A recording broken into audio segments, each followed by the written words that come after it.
So this is now the core lecture about dynamical field theory. In some sense, in our own perception, this is the core of our approach. I will be lecturing about 2 hours. We can take breaks, questions. This is a really important module. There's a lot of material to cover, but we can be flexible with the timing. So ideally, we go to the coffee break with this lecture, and then we have the lecture of Mattis on behavior organization that sort of applies some of these ideas. Overlaps with what we did yesterday. We talked about the dynamics of what we call discrete neurons. You will see now they are not really neurons, the things that we modeled there.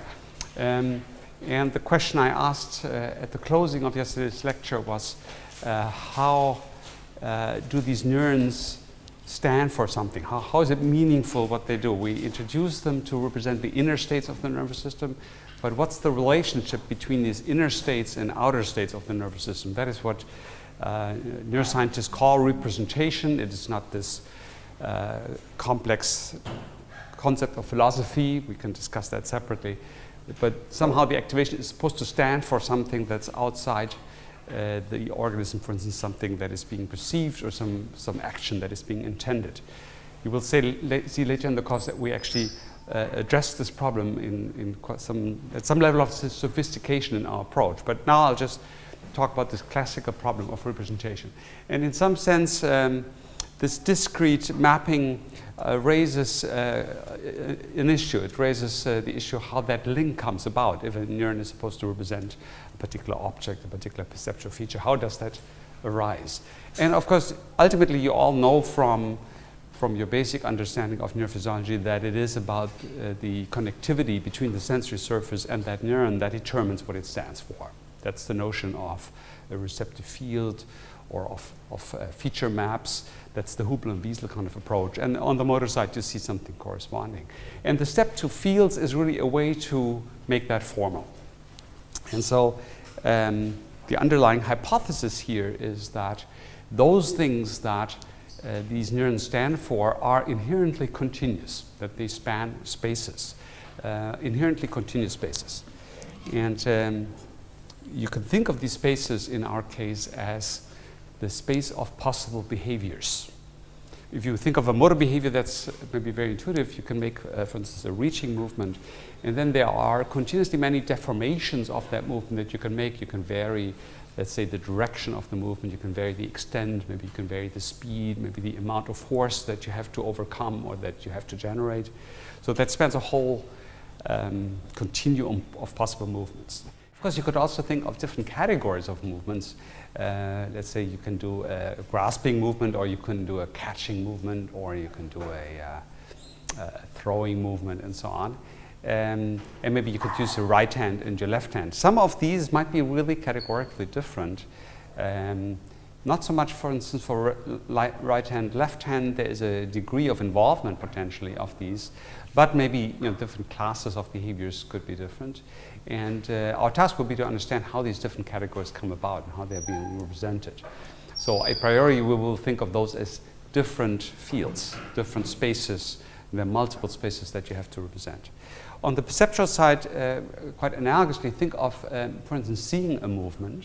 And then again, if you see a single movement, you could vary the direction, speed, extent of the movement. If you see an object, you could vary continuously perhaps its pose. You could vary the contrast on it, the color, and so on. And this is, of course, this notion of feature spaces that would be continuous spaces of perceptual features that span the percept, the possible percepts. Some of you might be familiar with the morphing technique that is now routinely used in animation, and that brings to light very clearly how any particular instance of a percept can be deformed continuously. Again, there is a question there of different categories. The morphing techniques are sometimes used to morph one category into another category, but there is no depth to just saying, well, one neuron stands for one category and other neuron stands for another one. What we actually need to understand is how a continuous set of stimuli, just as those generated by a morphing algorithm, would then be discretized, categorized by the nervous system. So we'll have to have an account for that. And to have an account for that, we first have to embed our representations in these continua that are directly linked to the stimulus. So that's the underlying hypothesis, and hypothesis that has not been articulated by a lot of our colleagues, although I would say a lot of our colleagues implicitly subscribe to that kind of that hypothesis. For instance, connectionists haven't really addressed it head on most of the time, but they are on line with that, I would say. So in dynamical field theory, these spaces are spanned by dimensions, continuous dimensions, over which we define activation fields. The spaces are really important throughout the theory. From now on, you will be confronted a lot with these spaces, and in your exercises, you will have opportunities to try to encode spaces. Sometimes it's really physical space, the 2D space of the visual array, so it's sort of an angular space. That turns out to be a very important spatial representation throughout cortex, all the way into the motor domain. There's a hypothesis that Sebastian Schneegans will be talking about tomorrow that runs under the binding through space hypothesis, that something like a location in visual space is used to link different features. So it is an important dimension that has a particular operational role. Yes? Can we model three-dimensional space? So I'm talking about two-dimensional space at the moment, because in some respects the third dimension is often a little bit different. Perceptually, depth is mediated by much more complex cues than, let's say, 2D retinal position. On the other hand, it's actually not really retinal space. There's some debate in neuroscience about that. Clearly, the secants we're doing all the time have a different frequency than the timescale on which we can keep spatial representation stable. So it's actually probably a transformation of retinal space that is sort of a register of your world representation that can be linked to retinal space all the time, so it's homologous to that, but that has its own status. Is that, I'd say, enough? So you have similar characteristics for reaching movements, pointing reaching movements, so object-oriented movements are probably neurally represented largely in terms of spatial directions. So from the current position of your hand in space toward the target, it's not quite clear, could be from the shoulder as well, so from some point on the body toward the target. And so that will be a two-dimensional orientation. I will talk about that in a little while. The Georgopoulos population code, for instance, is an instance of that. This mapping between perceptual space and motor space is sometimes called the ideomotor principle. It's an idea that movements are represented in in terms of the same kind of coordinates or in same kind of variables in terms of which they are being perceived. There's some behavioral evidence for that. I don't think it's a strict, rigorous principle, but there's some computational relevance to that. And in our architectures, that actually has to do with the possibility or the coupling pattern, where there is some kind of homogeneity across different fields that are all sharing that spatial dimension. So space often is that very concrete form of two-dimensional space, real space. So we'll try to keep lecturing while our colleague tries to fix this problem. So this two-dimensional space that is very important, but there are other spaces that we will be confronting. Some of those are these feature spaces. For instance, very intuitive and a space we use a lot is hue, so the continuous color space. That is not something that in cortex is represented on the cortical surface as a space. It is actually, there's this opponency principle that some of you might know, goes back to the 17th century, this insight that we're representing the continuum of colors by pairs of colors that are in some sense conjugate. But the functional consequence of that is that we do have the capacity to represent a continuum of hues. So if you look at hue discrimination, you have pretty good, better than chance discrimination throughout the hue spectrum. Not totally homogeneous, but with no apparent discretization. So this is a very good example where even though the receptors are actually, in some sense, there are actually, in some sense, 6 categories of receptors only. The arrangement makes them span a continuum. And this is actually a general principle that runs under the label of hyperacuity. Who knows that term, hyperacuity? The psychologist, perhaps? So I thought that everyone knows that. So it's the phenomenon that the spatial discrimination that you can achieve with your visual system is better than the distance between the photoreceptors on the retina. So hyperacuity illustrates this problem, and I used the blackboard then. Actually, I have no white chalk here. I'll use color then. So the idea is that you have discrete receptors over a space, and you could think, well, if this is the spacing between my sensors, then the best resolution is that kind of discrete interval. But that's not quite true, because these receptors actually integrate light from a whole region, and if I plot the activity, then I could say the dependence of the activity on the location of a point light varies with the location on the retina in a form of a tuning curve. And what actually then determines the capacity to estimate a location of a particular point of light is the resolution in this sense. That is, can I measure where on this curve I am for these two? You could imagine if you have the pair of numbers of two neighboring receptors, then from that ratio of the activity you can estimate that. And that is psychophysically real. That is, we have this hyperacuity. We can resolve little edges that are smaller in extent than the distance between the sensors. So similar to what I showed for these low-level robots in the second lecture yesterday, the apparent discreteness of the sensors doesn't imply that the representation is discrete. It's actually potentially continuous, something we have to find out. So it's a very general principle. The highest level at which we do this involves abstract spaces. You can think of spaces of concepts, for instance. We'll be talking about left versus right and degrees to which something is left or right. Gestalt kind of spaces. How rectangle-like is something? You can, looks like a category, but you can actually talk about the closeness to the category as a metric dimension. There will be a presentation. It's going to be later this morning. Matthias Richter will talk about sequence generation, and in some sense, you can talk about an ordinal dimension that organizes the sequence of events. It is, in some sense, discrete 1, 2, 3, but you can think of that as being embedded in a continuous dimension. Okay. Yes.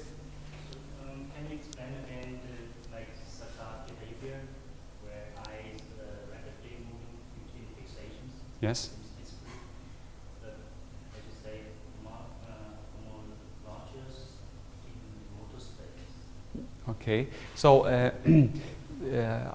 what I was suggesting is that the space of the sensory surface itself, the retina, is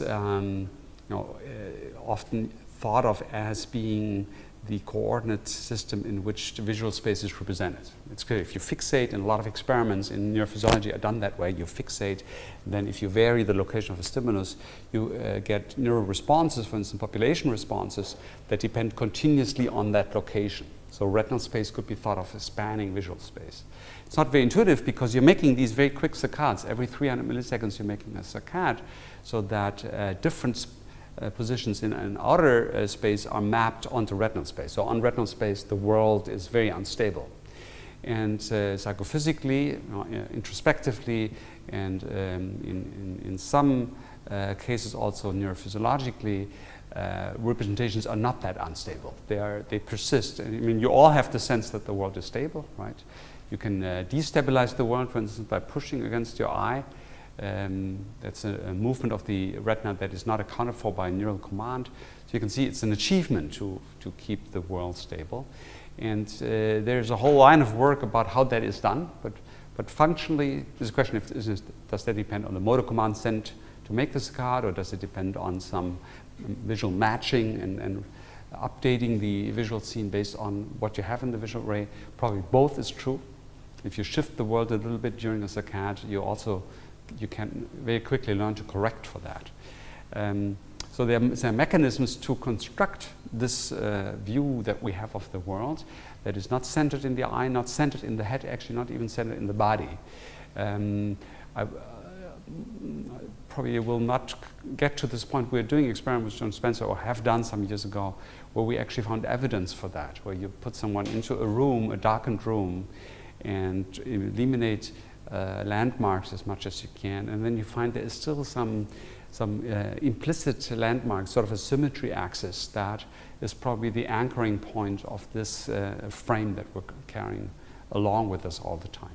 So this is the space that plays this critical role of binding in a lot of our models, and specifically what we do is we take the retinal representation and we actively transform it into an allocentric frame by a coordinate transform. And Sebastian Schneegans is going to explain that tomorrow morning, what a neural account for that might be. And that is the representation in terms of which we think of motor commands being generated. There is some work going on in our lab to actually make that transformation to the motor space explicit, but we don't have a lecture about that. Jeff Van Seaton is working on that. Is that enough of an answer? Good. Okay, so that was all about space. It's a very important concept, so appropriate I spend some time on that. Now, the next step is to talk about activation over that space. This is the activation field that we call dynamic field. And so the idea is that we have two dimensions here. This is the space I was talking about now for 10 minutes, the contents of what this is about. And this is the activation axis that you were familiar with from yesterday afternoon, the lecture about neurodynamics.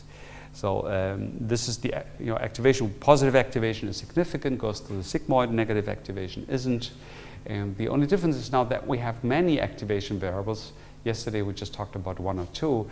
Now we have a continuum of such variables. So the idea is for every possible value, every possible location along these spaces, we have an activation variable that represents the state of affairs about that location. So for instance, if you have a high level of activation in a certain region of this space, then that means there is information about that location. For instance, there is a stimulus and you have detected the stimulus and you're representing by a high level of activation, you meaning the field, by a high level of activation represents that it has detected input along that dimension. While if there are low levels of activation somewhere else, then that represents the absence of such information. If this is a motor system, then a high level of activation will mean that downstream systems are affected by the activation for ultimately muscles. So you're representing a readiness to move, and depending on where in the architecture the system is, it might actually initiate a movement. Okay, so I think that now should sort of follow quite naturally. So in a sense, we're embedding these activation variables in a continuum. Already hinted that peaks of activations or localized ensembles of activation are meaningful things. We talk about these as units of representation. In a sense, they represent two things at the same time. They represent the fact that you have activation, the detection or formation of a motor intention.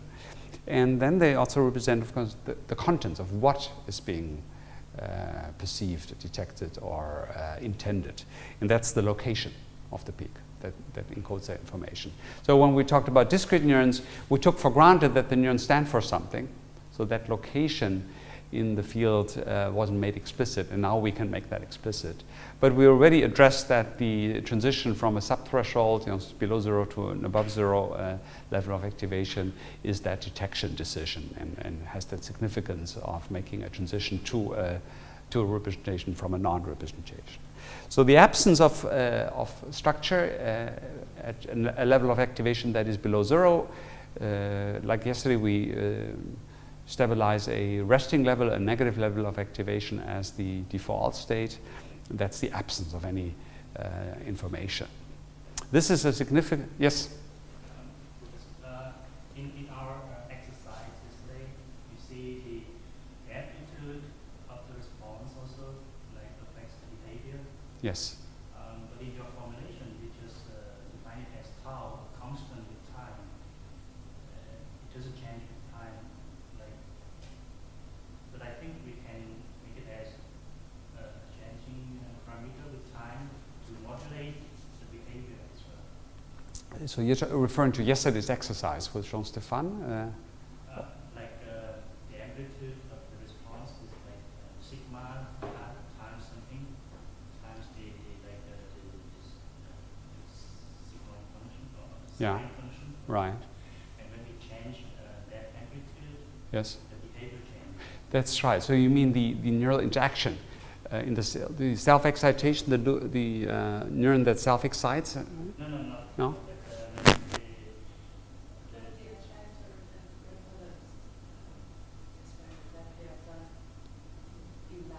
In the afternoon, with the robot. So that was behavioral dynamics, right? There was no neural dynamics there. And you're talking about the time scale of that dynamics? And asking if it's constant? Right, say the derivative of the activation. Yeah. The variable. The variable, okay. Time, Yeah. is equal to like the function f of that variable. Right. Yeah. And then if we change the amplitude, the behavior changes. Right. So I think you're referring to something like this, where the heading direction as a function of phi, for instance, has a function like that, and you're talking perhaps about some difference like that, right? And that does affect the time scale. That's right. So this is a different picture. I haven't really explained the analogous picture for the field yet, because this would be, this was behavioral dynamics. The analogous thing for neural dynamics was this here. For instance, with the sigmoid, this was the resting level, and this would be resting level plus stimulus. And there you could ask similarly, if this was, for instance, more articulate, this would be an analogous problem. And some things like that could be relevant in a field. The field can be faster or slower, but I haven't talked about that yet. I think what you're now doing is perhaps confusing this with the question if the field, here I'm having a dimension, I call that, let's say, x, and I have a field defined over x, and I have a peak, and maybe you're asking what happens if the peak varies in amplitude. Is that right? So in a moment you will see that this variation of the peak in amplitude corresponds to a shift of this attractor. So for instance, the attractor could be at different levels. If you have more input, the attractor will be at higher levels, and that will mean here that it goes up here like that. That is an element of rate coding, and it does play a role. So I'll explain in a moment that these peaks are generated largely by interaction, and in that sense they are somewhat uniform or universal.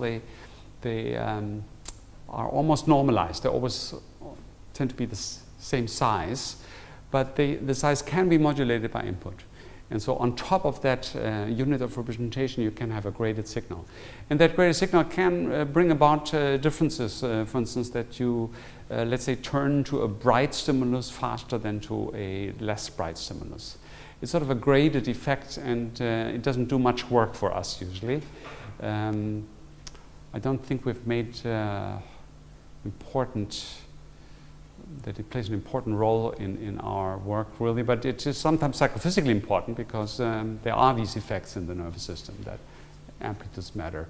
In general, in the nervous system, there are sophisticated neural networks from the very start, from the sensory surface, that deal with things like that. You might know, for instance, that our capacity to tolerate strong differences in luminance or contrast is amazing. For instance, I'm somewhat blinded by this light from the projector, and I'm pretty sure it is several orders of magnitude brighter than anything outside that. But that's no problem. I still see the contrast, for instance, in your faces, the little shadows that are highly significant for reading faces. I can still see that. And that means I handle on my retina intensity differences of several orders of magnitude. If you take a digital camera, even a modern digital camera, and you have a bright light like that, you don't see anything outside that, right? Your automatic gain control will handle the bright light and everything else is dark. You might have experienced that if you photograph against a bright window. We often underestimate how bright the sky is, several orders of magnitude brighter. And that is produced by the neural network right behind the retina. The first 3 to 5 synapses have these kind of gain control mechanisms that do this form of normalization and that enable our systems to be very, very sensitive even as the base level intensity fluctuates a lot. And so the remaining signal is a small signal. It's still somehow useful. We discriminate things based on that signal, but it is actually a highly elaborate thing. It is not a direct transmission from the sensory surface. And that's perhaps why it doesn't play such a central role in our thinking. These neuromorphic engineers I mentioned yesterday try to copy these ideas, and they have actually developed a digital camera that copies that principle and can handle 2 orders of magnitude, and that's a major achievement. But we handle 5 to 6 orders of magnitude as humans. Good. I hope I mean, I didn't answer that fully. We'll come to these timescales a little later. Other questions at this point? I'll go ahead. So the peaks are conceptually very important, and the neural dynamics are actually organized to have peaks as attractor solutions. That will be the message of that part. I have usually now a little module here that takes about 10 minutes or a little less about the neural grounding of this. And let me just hear, who knows about population code? Quite a number of you. So I could do this probably fairly quickly. Who has never heard of population code? Some people. Okay. So I'll do this very briefly. And there's much more that can be told about that, and I'd be happy to have a little private session. If you come to me, I can tell you more about that. I just take the motor example because it makes one very strong point that you will see. Very similar things can be done in the sensory domain. We actually here in Bochum did a sensory example, visual example of the same kind of idea. So here's a classical experiment. We actually did this in Marseille. Alex Arile was the boss of this group. And it goes back to Jacopoulos originally to the 1990s. And it's a movement task in which a monkey, this is a sketch of a monkey, makes an object-oriented movement. In the case of our Marseille setup, it was actually a vertical panel of buttons, which are, it's this array here of buttons. And there was a center button on which this monkey holds his hand. This macaque, these really small monkeys. Macaque is just monkey in Portuguese. It's a species of monkeys. So very small, they're like this, and they have a very small hand and very, very agile. So they hold the center button with their middle finger roughly. And then they learn to press one of the 6 buttons around that center button depending on a motor command. Initially, the center button will be lighted, and they know the trial starts. And then, in this case, actually, there is some color code that tells the monkey it's going to be one of those 2 targets. That's a preparatory signal.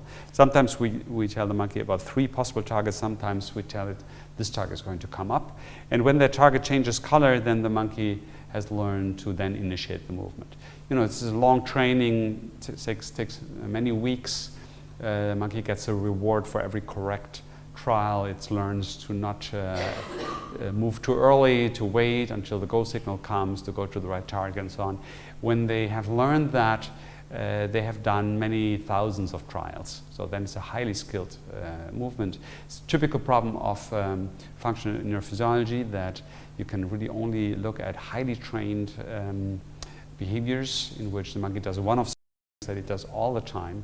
And if you then find that neural activation pretty much anywhere in the nervous system is predictive of what the monkey does, it is also because it's one of those very, very highly overtrained behaviors. It's much harder to have an idea of what a neurorepresentation of a movement is that you do for the first time. So what I'll show to you now are activity traces that you can record from different cortical areas. In this case, it's motor cortex, sort of a cortex right here that has direct connections to the spinal cord and to the muscles, but also is part of a feedback loop that involves the basal ganglia and cerebellum and other structures. And it is sort of considered the motor part. That's where the name comes from. For instance, in the sense that if you vary motor conditions, for instance, you create forces against which you have to move an inert object or against a spring and so on, then motor cortex is the area that would modify its activity in response to that. Very similar phenomena actually can be observed in premotor cortex, which is much less dependent on the mechanical conditions. And in fact, even in parietal cortex, where you don't find any specific firing with respect to movement parameters like movement extent and speed.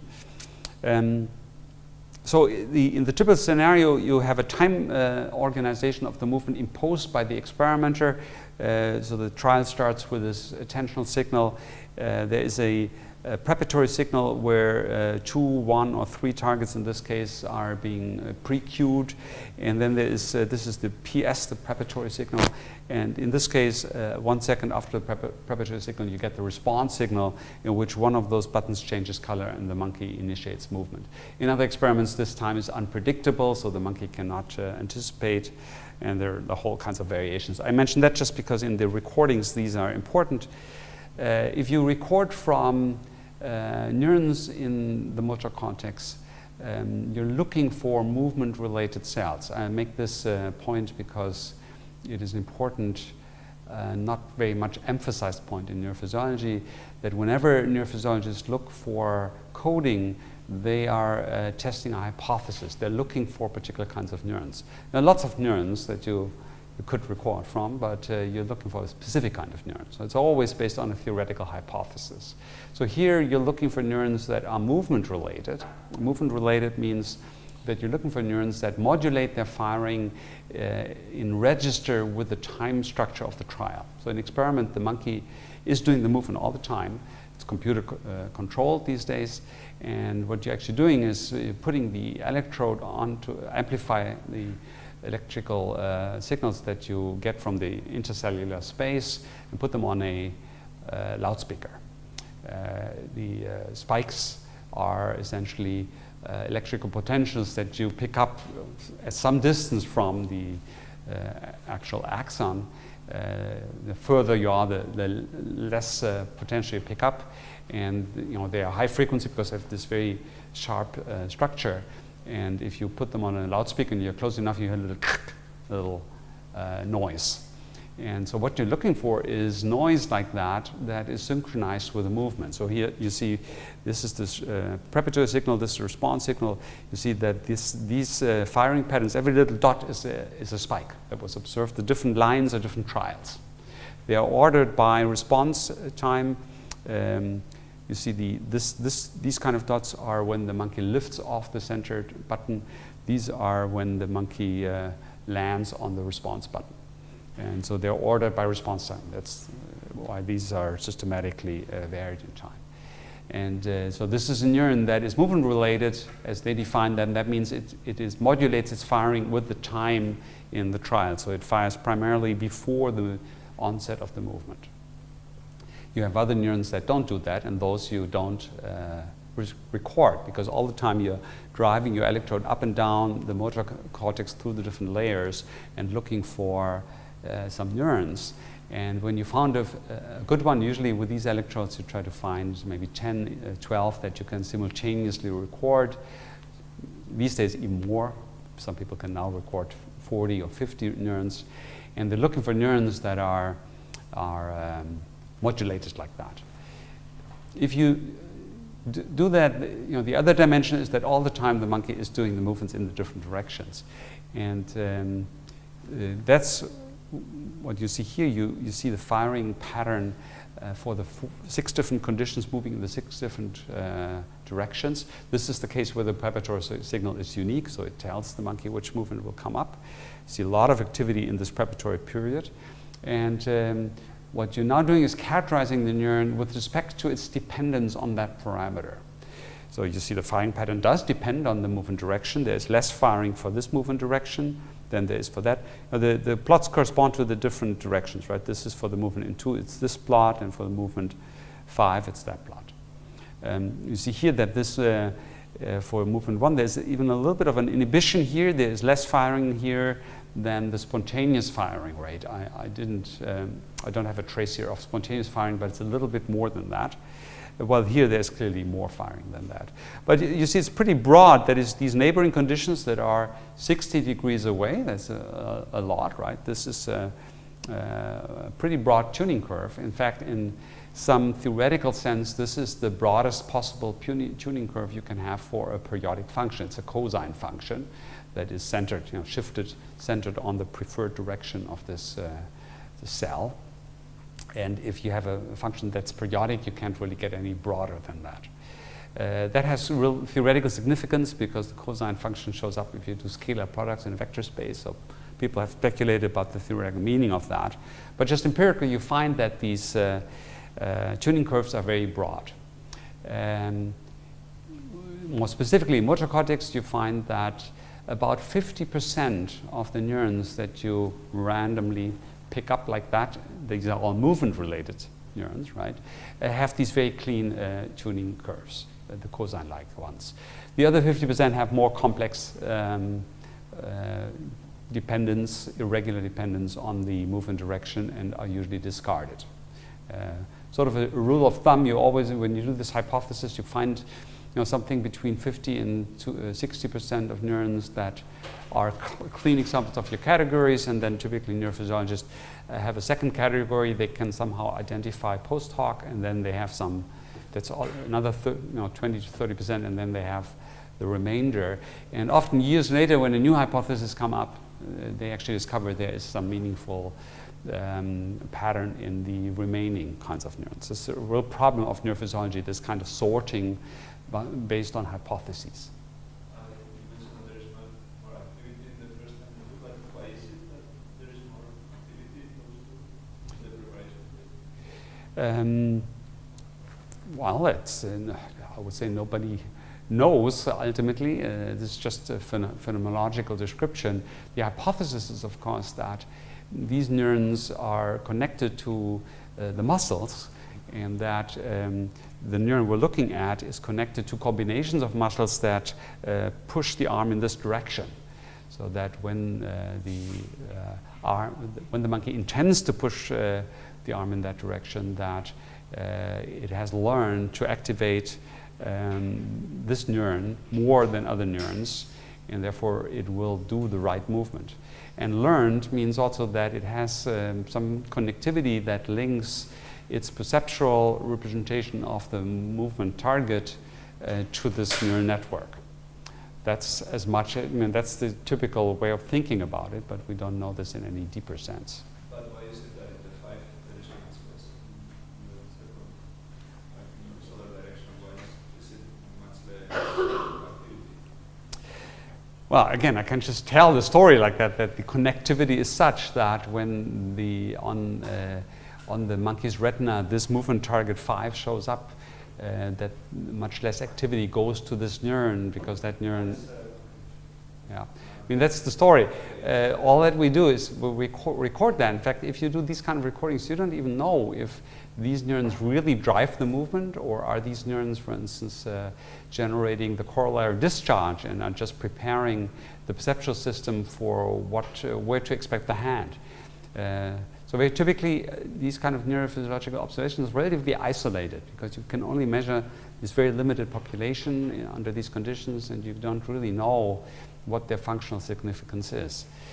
there's quantitative neuroanatomy where people try to now figure out all the connectivities that are there and try to characterize their strength to then see if it is in fact true that neurons that are tuned like that do have stronger connections to particular muscle synergies, for instance, that drive the move in this direction.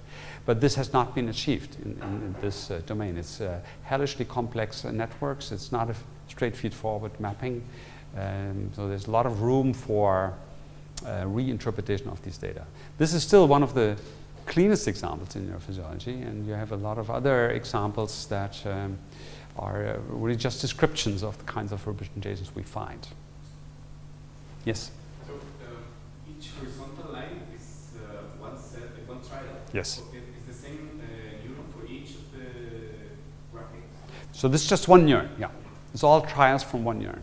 So would you expect to have in another neuron the same pattern but maybe switch? Right, exactly. And so in what other kind of patterns do you see? For example, in the number 5 it's inhibition and then excitation. But number 1 is like you have some excitation and then some inhibition again and then some excitation. So what other kind of patterns? So the story is that this pattern, this is a pattern where there is this cosine tuning that is of a sum across time and trials, average across trials, and sum across time, then the total firing strength will be a cosine function. I think I didn't bring an original tuning curve, but it's just 6 numbers that you plot as a function of direction. Then it can be fitted by a cosine function. And it has roughly this time structure, that is that most of the firing is in the preparatory period. In reality, you have more data than just this to characterize that, because you want to vary the timing, vary the distance between the preparatory signal and the response signal. And then you can see whether the spikes are glued to the response time or are they glued to the preparatory time, with which do they covary. And these neurons typically are glued in a way to the response signal. That is, they fire most in about 100 milliseconds before the response happens.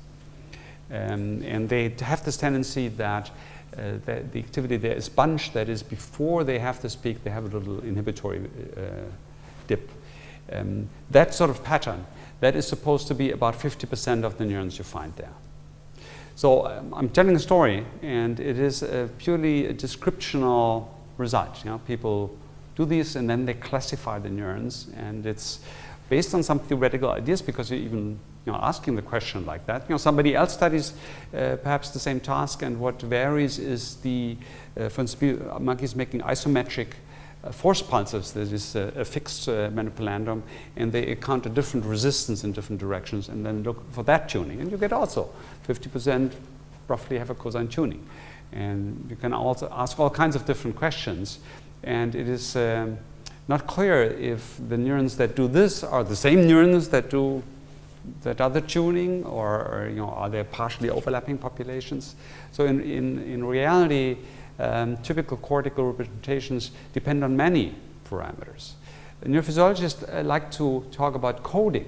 When I talk about population code now, there's the idea that the dependence of these neurons on this parameter means that these neurons code for the movement direction.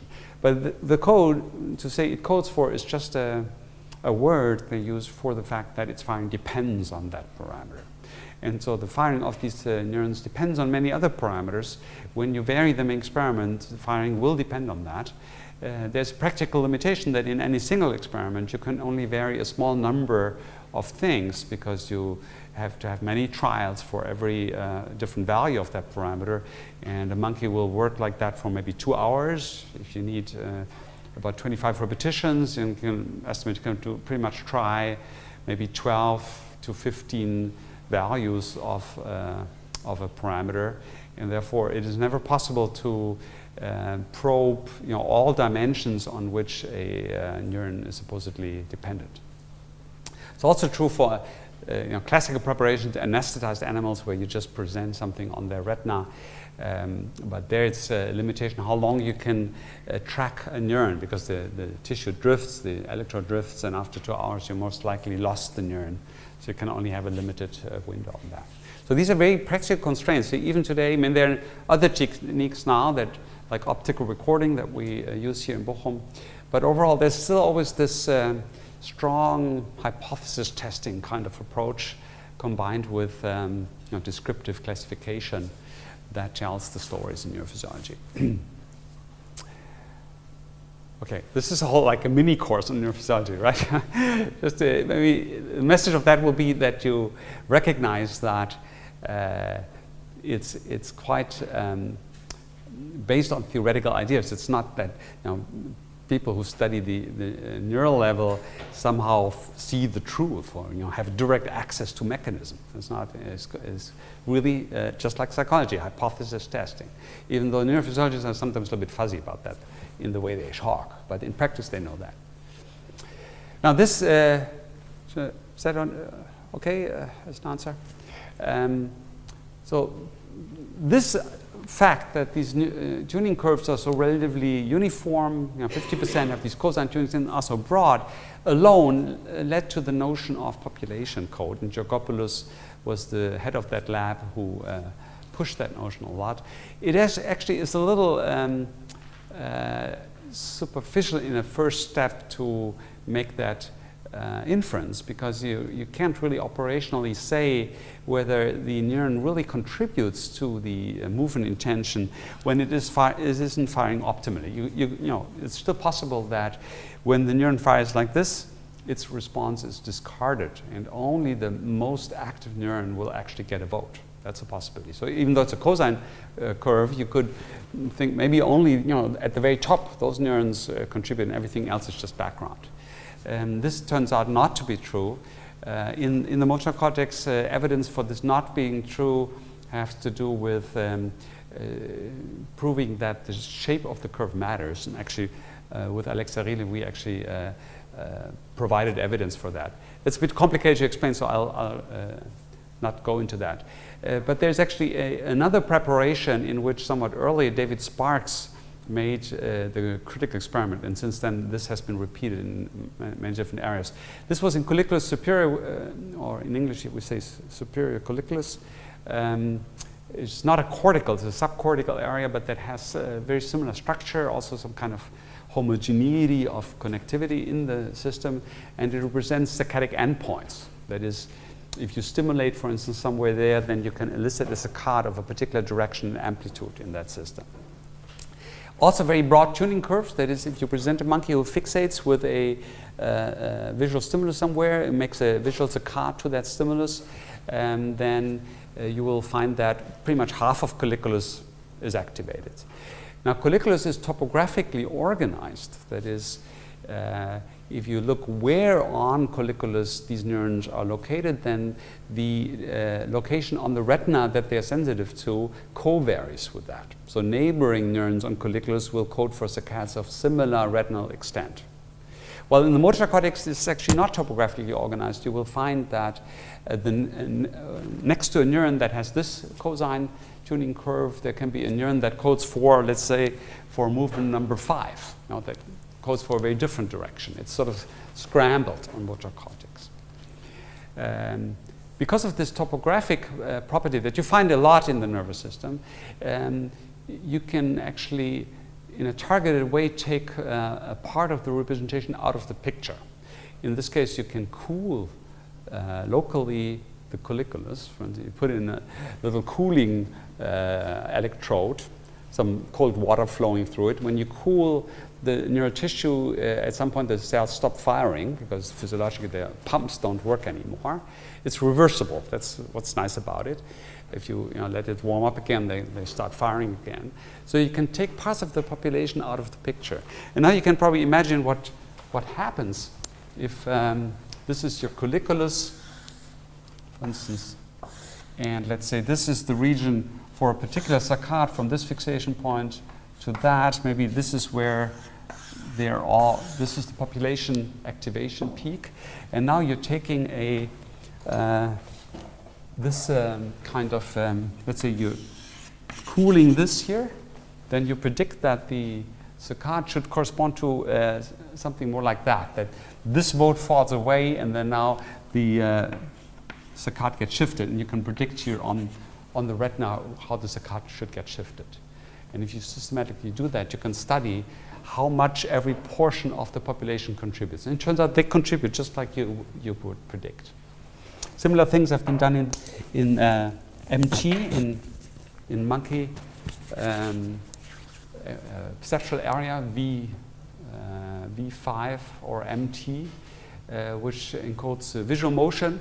Monkeys have to estimate the direction of motion on the retina, and then you cool part of the surface and you can see the misestimate, where monkeys have a joystick and they show in which direction the motion is, and there's a systematic misestimate they make. So really evidence that the whole peak of activation on these representations matters, and sort of averaged or so.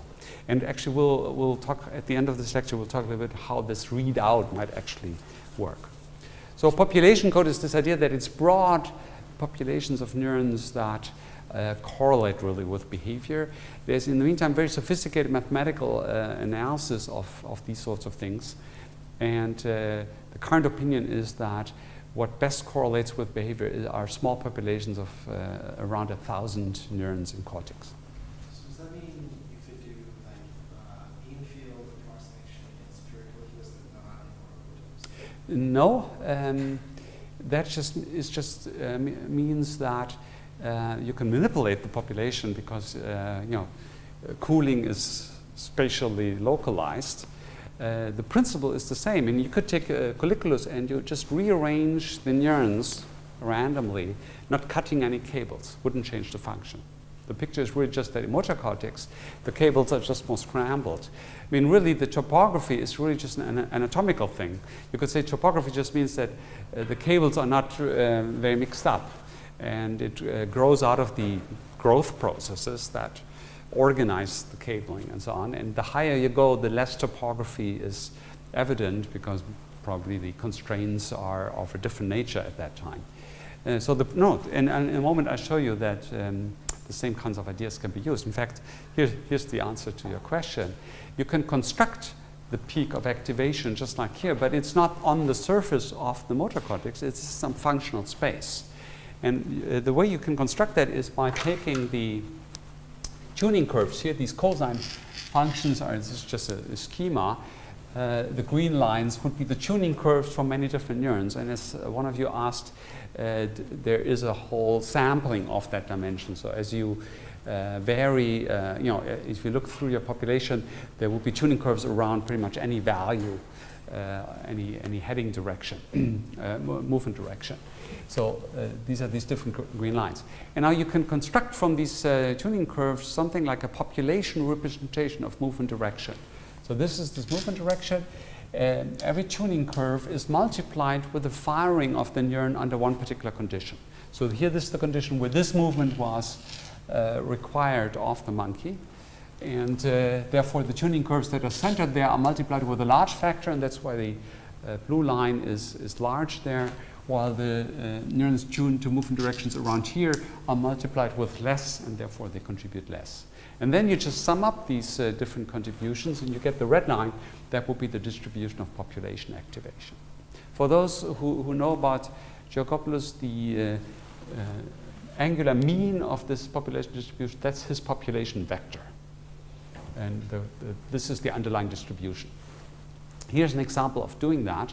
The advantage of this procedure is that you can insert any firing under any condition. So you just need one reference condition from which you got the tuning curve. And then you can take any other condition here, for instance, different windows in time, or you can take different preparatory signals or a different task of the same monkey, of the same condition, same experiment, and insert that firing, and then always look under those conditions what the population does. It's sort of like calibrating your measurement by the tuning curve and then using that calibrated instrument to measure the population response somewhere else. So here, for instance, you see the temporal evolution of population activation during a trial. This is the pre-Q, this is the response time, movement direction. This was a trial where the Q was unique, so it told the monkey already which movement will come up. You see a peak here of pre-activation initially, and then toward the response signal, the peak rises, and that induces the response.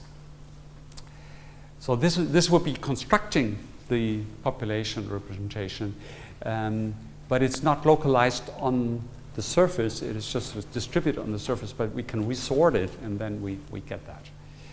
This picture is actually the result of a more sophisticated procedure, and I'll just hint at that. If it was literally what we had, you would see 6 values along the dimension. This is much smoother than that. In fact, this is the radical picture where you're telling the population what shape to have in the reference conditions, and then you're using optimal linear estimation to compute the weights of how strong every neuron contributes. So rather than just take the tuning curve, you determine these weights with a certain optimization principle. These days there is quite sophisticated work on how to optimally do that and what assumption goes into that or not. And what I was referring to earlier about having an estimate of the size of population that are relevant, that's based on these kind of statistical techniques. They're really looking, when do you have significant predictive power from a population of neurons predictive about the behavior? And you have to be sophisticated about that because the behaviors are very low dimensional. You only do 1 of 6 things here. So you need to estimate, using techniques of mutual information, you need to estimate the predictive power. I just mentioned that for those who, just a second, those who know this work by Shadlin, anyone knows that? So for a while there was a debate about, there was the thesis that a single neuron can predict behavior. And so this meant that somehow there's a lot of hidden information in spike trains. And this now has been essentially refuted. I'm not sure Michael Shadlin himself admits that, but for instance, Newsom, who was the head of the lab where that work was done, has actually published that 1,000 neuron estimate. Essentially, the method they used in this old Shadlin work had a logical self-reference, let's say, or some kind of circular logic. And if they reanalyze that, removing that assumption, they come to this population picture. So in this each pair of blue and green lines, like is for 1 neuron? Yes. And so what is the firing rate? Is it distribution, probability distribution? Or? So the firing rate is, in any condition, is just a number. So it's average firing rate. I mean, you have to determine, if you want to make a measurement, you have to say under which conditions do I measure the firing rate. For instance, in this example, the firing rate of the neuron within a 10 millisecond interval in a particular phase of the task is what goes in here. And that then multiplies the whole curve. The curve is just rescaled with that. So if I don't know if you have a theoretical background, this is sort of like a projection rule. You can say the tuning curve is your eigenvector. It spans, is a base vector. It spans the space in which you represent. And the firing rate is used as the expansion coefficient. So you're literally what you're doing is you're using the reference condition to span a space, and then you're projecting the space onto this, projecting the space that's to be represented onto this, these base functions. That's what's underlying that. When you do this with the optimal linear estimator, you're actually formalizing that kind of thinking. So mathematically, one can be more sophisticated about it. And there's some hidden stuff that I didn't go into. You have to sort of normalize and subtract the reference, the background condition, and do some normalization stuff and so on. Yes?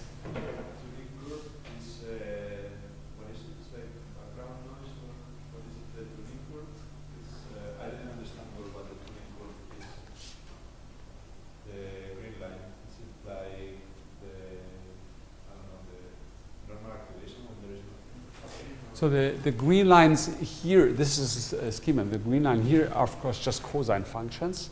Empirically, the tuning curve in this experiment are just 6 numbers. It's the total activity you sum over time and you average across trials, and they get one number of how much the neuron fires for this direction, for that direction, for that direction, and so on. These are the 6 numbers. And these 6 numbers you can try to fit with a cosine function. It's a cosine function that has to be shifted upwards. The numbers are all positive, and you have to do some shifting for the cosine to be at the right position. That would be the preferred direction of this movement. And these green lines are supposed to represent the outcome of that fitting procedure. And there are different ways to do that. This sort of is just technical stuff. And some people did this in a very sophisticated way, and you can also do it very simply. The outcome is always pretty much the same. It doesn't matter much. It's a whole field of how to do that kind of stuff optimally.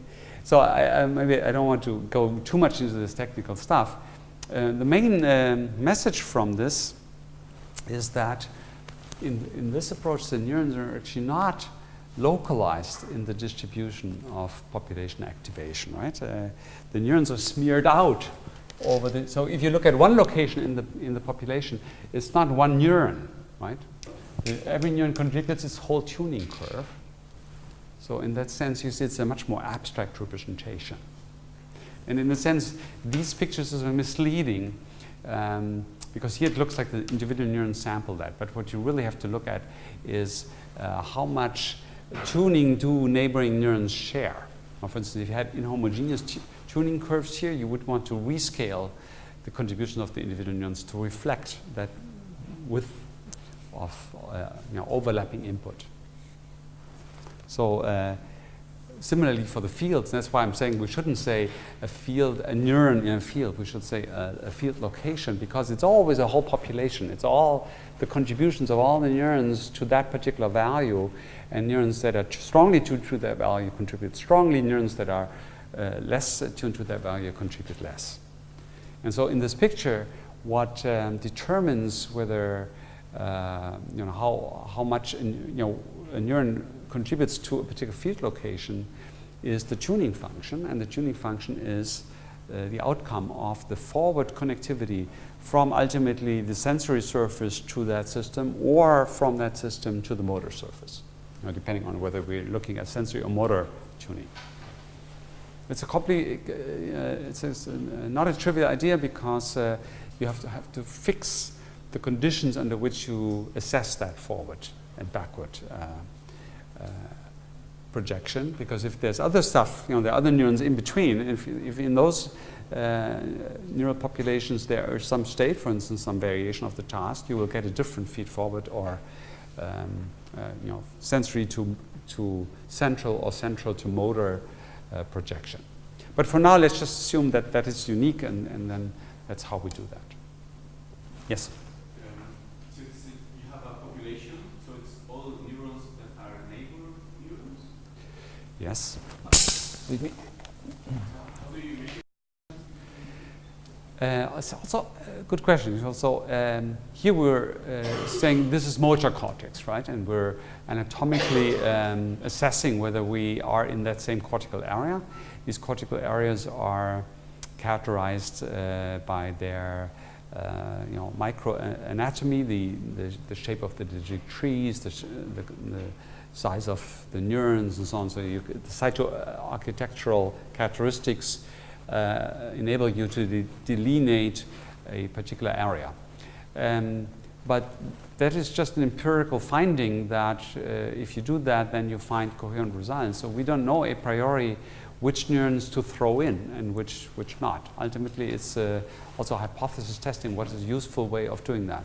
For instance, anatomists like to sort the neurons, and then they would characterize them in more detail than we do here. For instance, how strongly their peak of firing correlates with a sensory signal or a motor signal. They would call these are sensory or motor neurons. We have not done that very much here, and the idea is that if the neurons are not really contributing to this parameter, then they will have very flat tuning curves, and flat tuning curves will be they will be just going into the resting level. That is, they will not really contribute to the peak. Of course, in practice, you don't throw away neurons like that because it's very costly to record, so you will not even record neurons that are not tuned. So, but a priori, we don't really know. We don't know how to, when to start to make a difference between different populations. And it's ultimately, again, hypothesis testing and finding out about different populations that have significantly different roles under some conditions. And it could be a question of a task. If your task actually discriminates enough between different underlying dimensions, that may determine whether you're actually able to sort out that a population representation based on one subpopulation would really be different than the one on another subpopulation. So there's also no universal trick for doing that. If you think about the big picture, ultimately in the end of the summer school you will have had whole architectures of dynamical fields. And if you think back about them and you wonder about how it's in the brain, then you could really ask yourself, are these architectures really there in the brain? Or do they just arise when I put the system in a particular task? Because that's then when the relevant differences between different subpopulations actually start to play a role. But under different conditions, the whole system could reconfigure itself differently. Currently, we don't really have a clear answer to that.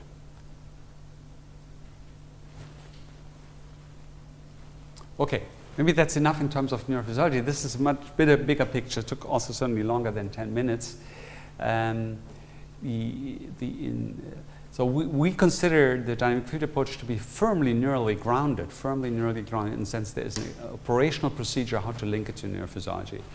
The hypothesis is really that this population level is the level of description of the nervous system that best correlates with behavior. This is interesting because connectionism has often claimed to be more neural and we would be more abstract. I think that's not true. In fact, connectionist networks have not typically been really linked quantitatively to neuroanatomy. It's more based on a sort of a folklore description of neurons and integrating and firing and so on. Connectionism has more often tried to link to whole brain architectures. That is to say, you write down some neurons that are supposed to be frontal cortex and some that are parietal cortex and so on. Then you look for how these different subpopulations are active under different conditions. It's a much more macroscopic picture. We also actually do this now with dynamical fields. John Spencer does that. And there's a different level of description. I decided not to talk about it in this course. We can do this perhaps next year when John will be contributing more strongly. Okay. Now, let's go back to the theoretical modeling and talk about the dynamics. So now what we need to do is see how we can lift the neural dynamics we talked about yesterday afternoon to this level of the fields. And the idea would be that we want to have peaks of activation as attractors because that will be the units of representation. We can say that's how we want to construct the dynamics. And the two ingredients for that are the two ingredients you're already familiar with. We need to stabilize peaks against decay, and that will be done by some form of local excitation. Local excitator interaction, so it can keep a peak up. The neighbors excite each other. It's just like the self-excitation, but now just within a small population that is contributing strongly to this site in the field. Then if you only had that factor, then the neighbors would activate the neighbors and the peak would keep growing until the whole population is activated. And to stabilize against that, you need some form of inhibition. We call it global inhibition because it would be active over a longer or wider spatial range than the excitation, so that at some point when these neighbors excite, they actually start to be primarily inhibitorily coupled and so prevent the peak from becoming very strong. And of course that is the inhibitory coupling we studied with two neurons. You can think of one neuron having been in one location and the other neuron at a sufficiently far removed site. That was the mutual coupling. And again, the same principle as we discussed earlier, that only activated parts of the activation, so only positive levels of activation contribute. The sigmoid will make that sufficiently negative levels of activation will not contribute, and that will create that asymmetry that a peak can suppress activation at some location, but that suppressed location cannot conversely suppress the peak. The same principle as the discrete neurons. If we postulate that, then we get the right field dynamics. I show you this equation. It's the only complex equation I show you, but that is the dynamic field model that we're using all along. This is not a unique mathematical formalization. We use this. This goes back to Amari. We use it because it's particularly benevolent. It has a good classification of the bifurcations. It's easy to handle. There are other variants, for instance, one that goes back to Wilson-Cowan, where the sigmoid is outside the integral. That is quantitatively the same, but it's less robust as an equation. And there are other more sophisticated models. We actually use one variant, the so-called two-layer model of this, that are all qualitatively analogous. I didn't talk about that much in my dynamical tutorial, but I hinted that we're looking really at the attractors and their bifurcations. But you can have different equations that realize that. And for us, the precise equation doesn't matter. It's more the category of equation, having the right attractors and the right bifurcation that matters. So this is the formalization that we use for practical purposes. And you see, it's very analogous to what we had so far. So we have the tau times u dot equals minus u, the same minus u term. Previously, we had an index 1 and 2. Now we have a continuous dimension that we use as an argument in the u function. And then we have, actually, I have a laser pointer here that I can use. And then, so we use this as an argument. This would be the input, this is the resting level. And now, previously we had the self-excitation of a single neuron or competition between two neurons, and that's folded into this integral. The integral is just a continuous form of a sum. So we're summing over all other locations x prime of the field, other than the one that we're just currently looking at. Summing over them, and every location contributes to the extent to which it has a positive level of activation. So it goes through the sigmoid here. And the nature of its contribution is controlled by the coefficient here in front. That was what we previously called the C. And here I use old notation to change that. We use W. That's a function of how far that location is from the location we're currently looking at. If it's close, then here's the function. If it's close, then this Gaussian will have a positive value. And that will mean that the excitatory coefficient, that's a positive number, will contribute. And that will be local excitatory interaction. If the location x prime is far from x, then this Gaussian will have decayed. This no longer contributes, and then this constant coefficient that's negative will dominate, and that will be inhibitory interaction. So generally we have both. Locally, the excitatory interaction dominates, so this is a positive number that can lift this negative number to above 0, and that leads to the excitatory interaction. I'll show you a plot of this in a moment. The sigmoid as usual, and all of these parameters are as usual. So this equation is ultimately really quite simple, just a continuous version of what you saw. So I'll show you now a simulator. This is,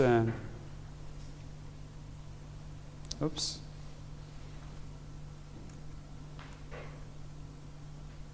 Seems my simulator didn't start.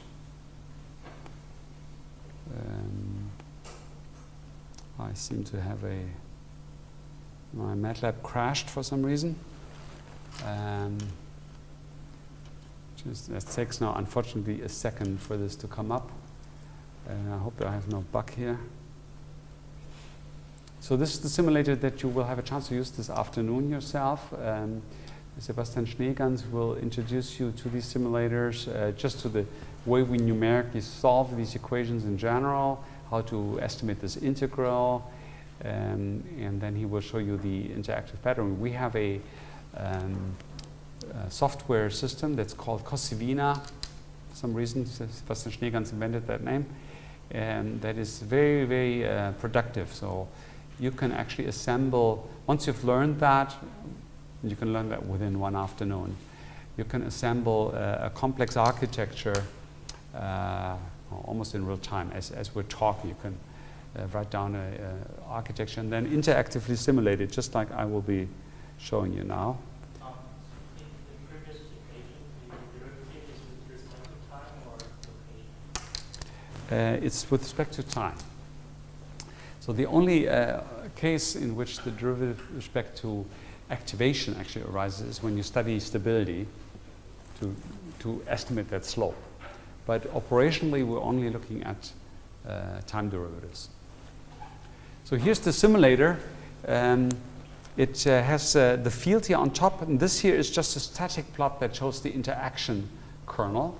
The interaction kernel is this W that shows how strongly do neighboring sites affect any given site. There are no interaction right now, that's why it's flat, but I can load, I think I like this kernel here, can load this kernel, and then you get this local excitatory peak here. So this kernel is over distances, right? The x minus x prime, so this is where x equals x prime, and then to the right or to the left of that. You see in a local region there's an excitatory Gaussian peak, and then everywhere else there's a negative number, so that's inhibitory coupling for locations that are more than 20 degrees apart. They all inhibit each other, and locations that are close, they excite each other. And you can vary, with these buttons here, you can vary the parameters of this kernel. Do that carefully. When you simulate, you will see that you can quickly get this to become very large or become very negative and so on. On top, you see the field. There's a little noise added to every location. That's why it fluctuates a little bit so that we see the stability. Under the blue line is a green line, currently covered, and that is really, as before in the discrete simulator, the pink line, it's the resting level plus the input, S of x. Is now a spatial function, and I'll vary that in a moment. And the blue line is on top of the green line because just like in the discrete case, u dot of xt equals minus u of xt plus h plus s of xt. If you look at the stationary state, then that will be 0, so you can put the u to the other side, and therefore u of x, now actually no longer t, the stationary solution, is equal to h plus s. And so this is the green, and this is the blue, right? The stationary state. And of course we're seeing the numerical solution, so we'll see how the transients to this solution, and I'll show you that. I have a button here with which I can vary the amplitude of some input. You saw that? There's some localized Gaussian here, or I can do that somewhere else. Oops, I didn't want to show you the peak yet. And you'll see it tracks that. So in time here you see the solution tracking. The numerical procedure takes some time, and that gives us the impression that we can track that in time. So this is the sub-threshold solution. In the discrete case, the zero crossing on the left, and now we can look at the supra-threshold solution that will happen as we reach a sufficient level of activation that the red line comes up. The red line is the sigmoid applied to the blue line. So now the peak formed, and you see the red square. There's a fairly sharp sigmoid. The red square, selects out all those locations at which activation was significantly above 0, and those locations now engage in interaction. The first thing is that they pull each other up. This is self-excitation. You see that the blue line is higher than the green line, so there's more activation there than input. And that's self-excitation that makes that difference. And then on the other hand, everywhere else, the blue line is below the green line. That is now the level of the field is below the current level of input and resting level, and that's the effect of inhibition. Quite strong because the peak affects every location. It's a sum over the inhibitory contributions from within the peak. So this is what we call the self-excited solution, and it's an obvious name, right? The excitation largely, as you see, is due to the interaction. Most of the peak is the part that is above the green line. In fact, the green line doesn't even reach 0 yet. The sigmoid is soft enough to pick that up. So even though it just touches 0, it was enough to bring up that peak. That peak came about by the detection instability. It's the same thing we saw in discrete, in the discrete case. Here it's harder to plot these bifurcation diagrams, but I can demonstrate that to you by showing you that if I just go below this detection instability, that the system is actually bistable. So for instance, I lower this here. This is a stable state, I still think. Yeah, stable state. So I'm below. You still have this peak. It's still stable. You see with all the noise there. It's still stable. But if I restart the simulation from the resting level, I have a button here for restarting, then you see that the subthreshold solution is also stable. So this is actually this bistable regime where you can have either a peak or not. So in yesterday's lecture, the bistable regime was this regime where for a single activation variable we have this picture of like this, and then like that, and then like that, right? This is the bistable regime where we have the on state and the off state bistable. That's where we are. Previously we just had the off state. There was no on state yet. This is the detection instability, right? And then if we go down, no, sorry, this is actually the reverse. This is the detection instability where this goes away, detection instability, and this is the reverse detection instability when we go through it that way. And I can show you both. So this is the detection. I'm going to through detection again, making this unstable. I'll go up. Just around here, probably it will, not touching it here. So it's very close. Yeah, there we go. So it's probably still just about stable, but the noise is now enough to switch to the other system. And then, of course, if I lower it enough, at some point, exactly at the point when this is not positive enough anymore, this becomes unstable. And that's the reverse detection instability. Perhaps this happens around here. There's a little bistable regime. So I think now it's very intuitive why we call that detection, because your typical input will be localized along the field. For instance, if it's localized on your retina, or because it's a particular feature value, particular color, orientation, texture, whatever. And so what you want to do is you want to detect that there is a significant stimulus, and you want to estimate where it is. And the location of the peak is the estimate, and the detection is the peak formation. So the other thing that we did yesterday is selection. And I'll demonstrate selection. Here I induce a peak, and then I provide input somewhere else. And the field selects the input that was first presented.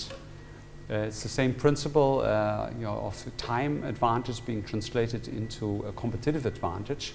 This peak suppresses this location, and therefore this activation has no chance to reach the detection threshold because of the inhibition from this location. So even here we can hear the noise from out there. Yeah, but it's maybe moderate. If I do the time ordering in the reverse, for instance, I give this a chance to grow, and I then induce that, then the opposite selection is stable. So selection decisions are stabilized in the field, and that is something that we use in robotics. There are limits to that stabilization. If I make the input to one field overwhelming, it will switch. We call that the selection instability. That is, you can bring about a change in selection when the asymmetry between input strings becomes sufficiently strong. This would be, again, a bistable regime. This, I can switch it the other way. And if you look at the relative strength of the inputs, there will be a hysteresis, again, a bistable regime where you can do that. And hysteresis in perception can be detection versus non-detection, but it can also be a selection hysteresis if there are two possible perceptual outcomes. You can have bistability between peak or non-peak, but also between two different kinds of peaks. And of course, you can have much more complex dynamics. It's still characteristic here that in any given situation, you have maybe 1, 2, or 3 possible attractors, but you don't have infinitely many. This is not the Hopfield picture where you would have a very, very large number of possible attractors. The system is always in an attractor, and it tracks the attractors, and it switches only when there's an instability, and there are typically only a small number of possible attractors among which it can switch. In the simulator, I have a third location prepared, but I could, of course, vary continuously the locations at which these things can happen, but they would fuse. For instance, if I make put this peak here close enough, then you will see a fused peak. So there's some kind of discretization where only only if inputs are sufficiently removed will they create a new independent peak. I want to show two more things. So something that's really new now compared to the previous picture is the notion of sustained activation. I could have done that in discrete movement, in discrete neurons, but it wouldn't have become clear what it means. We remove that again. And sustained activation has to do with whether the peak is sustained when I remove any kind of localized input. So if I take this away, the peak decays. That is a parametric question of the reverse detection instability occurring at some finite length of local input strength. But it can also create conditions under which that instability occurs at negative input strengths, and this happens when I just generally boost the field enough. I make the resting level very high. I can also do this by just making interaction very strong. And one way of making interaction strong is boosting everything so that it's easier to engage in interaction. When I do that, I get into a regime where even at 0 local input strengths, I can have a stable peak. This is now called a sustained peak. That is the only reason why there is this self-excitatory solution, is because previously I induced the peak there through the detection instability, and the system is now actually multi-stable. At any location I can have that kind of peak, and the peak therefore reflects the long-term memory that there was previously some localized input there. So now I have no localized input anymore, the field is homogeneous. If I shift the peak a little bit, it will stay there. So it's actually a so-called marginally stable state. It's not really an attractor. At any location in the field, the peak could be present. If there are small inputs, the field might actually, the peak might drift. I can show you that. I add a very broad input here. You hardly see it, perhaps. There's some input here around this location, and you see the drift, right? The peak slowly drifts upwards of that input. I'll make it a little bit more prominent for you to see. Slowly drifts rightward. And that is real, psychophysically real. John Spencer observed drift in working memory like that. By small biasing inputs, you can get that drift. So this is one example of evidence for this kind of picture. Currently, sustained peaks of activation of this nature are the standard model for working memory. It has the characteristics of metric working memory. For instance, it has limited capacity. The number of peaks you can induce is limited. Empirically, it's typically around 4. In the models, of course, it depends on your parameter values. The limitation in capacity comes from the fact that if you add more peaks to this picture, there's more and more inhibition being added, and so at some point that inhibition prevents the formation of any further peaks. Currently, I'm operating this at the capacity 1. There's only 1 peak possible, but I can change the parameters to enable 2, 3, or 4 or more peaks. So that's sustained activation. Maybe the last point I'll make about this is I reload the parameter values I had. Actually, it doesn't seem. I'll restart that so I have the same parameter values. I didn't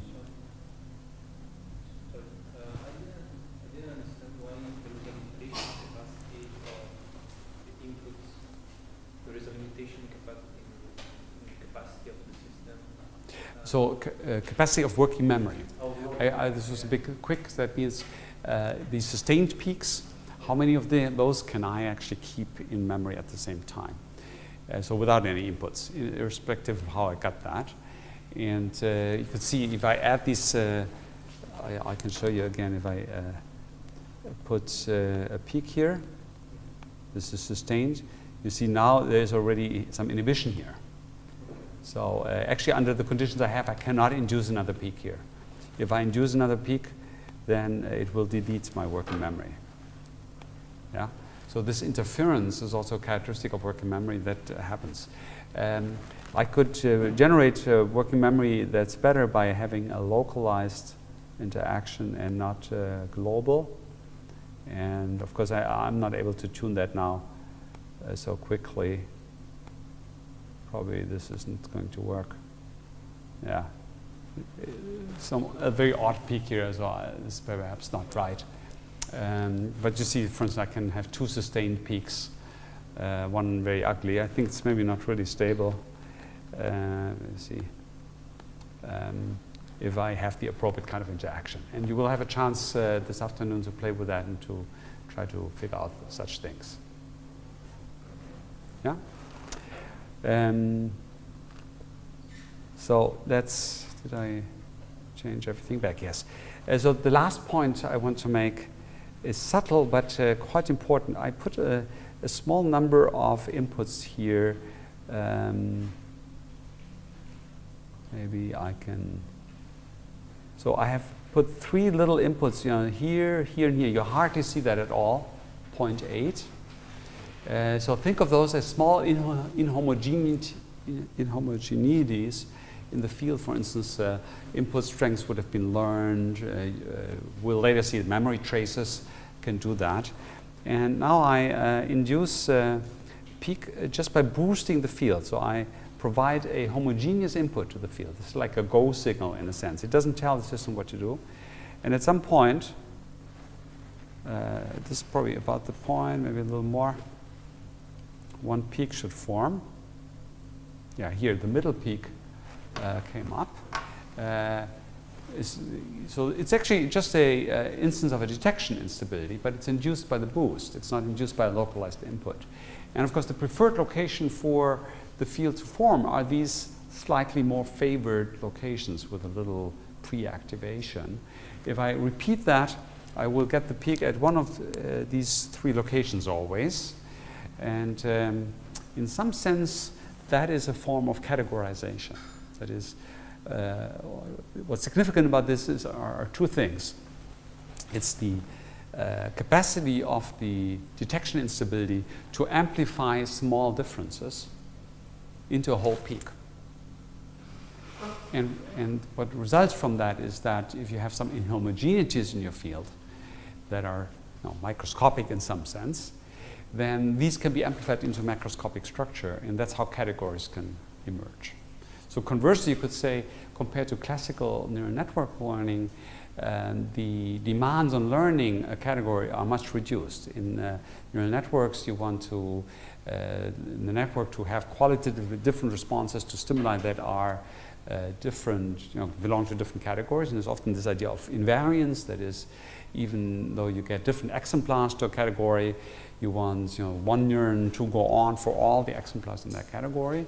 That will be your categorization machine. And here I'm saying, because of the interaction that enables the instabilities, the detection instability, you reduce the demands on the learning process.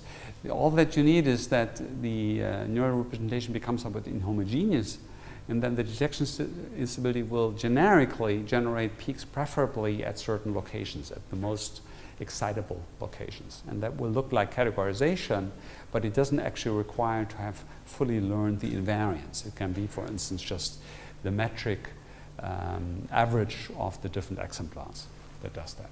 Now, to make this a formal theory of categorization requires much more, but this is sort of how we will recover discrete categories from the underlying continuum, essentially by learning inhomogeneities in the field. In fact, from an empirical point of view, homogeneity is actually an achievement. It actually requires some homeostasis calibration method to be sure that this is completely homogeneous, and that's probably a real achievement in our cortex, to be able to develop this openness to homogeneous information. It's much easier to get a system that is inhomogeneous and accounts for how the homogeneity is maintained are actually still not clear in the literature. Okay, these are the instabilities. I think I have a list here. And I think after that we have to take a break, even though I haven't covered everything. So I summarize again that we distinguish now between these subthreshold solutions. We sometimes call them now hills to make them separate from peaks. They are just deformations of the resting state and don't have significance. That is, they don't have the capacity to affect downstream structures. Only when you go through the sigmoid, have positive activation, does a field affect downstream structures. And so the self-stabilized solution, which we call peak or suprathreshold solution, are the ones that are significant in that respect. And they arise in detection instabilities and disappear in reverse detection instabilities. They are capable of selection. The selection stabilizes initial choices, and you can push that stabilization to its stability limit. Then you have the selection instability. We call the transition from not having sustained to having sustained peaks the memory instability sometimes. It's essentially the reverse detection instability going through zero. That's what makes the memory instability. And the last thing I illustrated was the detection instability induced by homogeneous boost, which has this categorization feature. Now, what I typically do in this lecture is I'll take you through the A0B experiment, the developmental experiment, because that illustrates all of these instabilities. It contains all of the instabilities, interestingly. And that gives me an occasion to go through the robot. I think it's too much to keep going, so let's take the coffee break now. I hope we should have the coffee down here. I hope that was all coordinated. And I'll talk to Mattis about whether I take a half an hour then after that and he starts, or how we do that. We'll find some spot to do this last little A0B module. Okay.